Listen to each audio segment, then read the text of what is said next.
အခုရပိုင်းတွင်းမှာပဲစီစေးကြီးလို့မနက်9 နာရီတည်းကစောင်းစီတန်းစီဝယ်ယူနေကြတယ်လို့ပြည်သူတွေထံကသိရပါတယ်။အပြင်ဆိုင်တွေမှာရောင်းတဲ့ဈေးကတပိတ်တာ12,000ကျော်ပြီလေ။အခုတန်းစီဝယ်ရတဲ့ဈေးက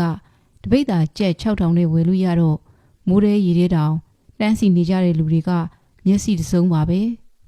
။မနက်9 နာရီတည်းကတန်းစီတာမနက်8 နာရီကျော်9 နာရီလောက်မှဝေတာအိမ်မာကဒီစီမတန်းစီမွေထားရင်စားဖို့ကမလွယ်ဘူးလေစီတန်းစီနေတဲ့အသက်60အမျိုးသမီးကြီးကရင်ဖွင့်ပြပြပါတယ်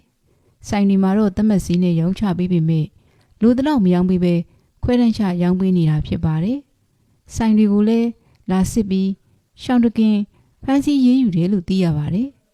ဆိုင်တွေမှာစောင်းစီဝယ်ရင်ကိုယ့်နာမည်ရဲ့ဖုန်းနံပါတ်နဲ့အိမ်အောင်စုစည်းရင်မူရင်းပြကဝယ်ယူရပြီးလက်မှတ်လည်းထိုးရတယ်လို့သိရပါတယ်ကျမကတကုံမြို့တစ်ကဓမ္မယုံလေးပေးမှာကြော်ရောင်းပါတယ်စီပမာမှဝယ်လို့မရပါတန်းစီတာလည်း90သားပဲရပါတယ်အချိန်ပေးပြီးတန်းစီရပါတယ်ဘယ်ဆိုင်မှစီဝယ်လို့မရပါဘူးသူ့ပေါက်တယ်နဲ့သူတချို့ဆိုင်တွေကရောင်းကြတာပါကျမကအကြော်ရောင်းတာတစ်နေ့ကို2 ပိတ်တာလောက်ကုန်ပါတယ်စီမရတော့ဈေးရောက်လို့မရလို့ပါကိုညီကြပါမြစ်တာရက်ခံပါတယ်လို့အကြော်ရောင်းတဲ့ဒေါ်ထွေးကြီးကပြပါတယ်မြန်မာနိုင်ငံစီကုံတဲ့နဲ့စီလုပ်ငန်းရှင်သင်းကထုတ်ပြန်တဲ့တပိတ်တာရည်ညွှန်းဈေးမှာဇွန်18ရက်မှ23ရက်တွင်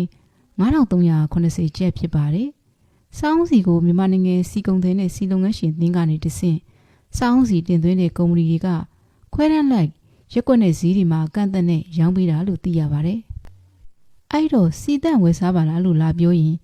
ကုန်စီတိုင်းကြီးတွေမှာတော့ကြည့်ပါလား။ပဲစီတန့်တပိတ်တာလက်ကားစီတောင်14,500တောင်းခွဲလောက်ရှိတာ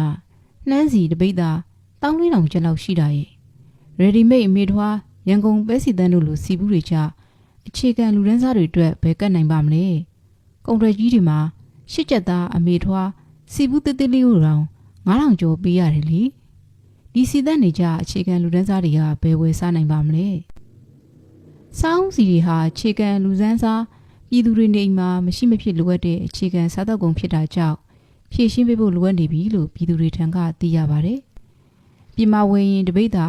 12,000ကျော်ကအခုဒီမှာ6,000ဆိုတော့ပြန်ရောင်းရင်စံပိုးလေးထွက်လို့မနက်9 နာရီတည်းက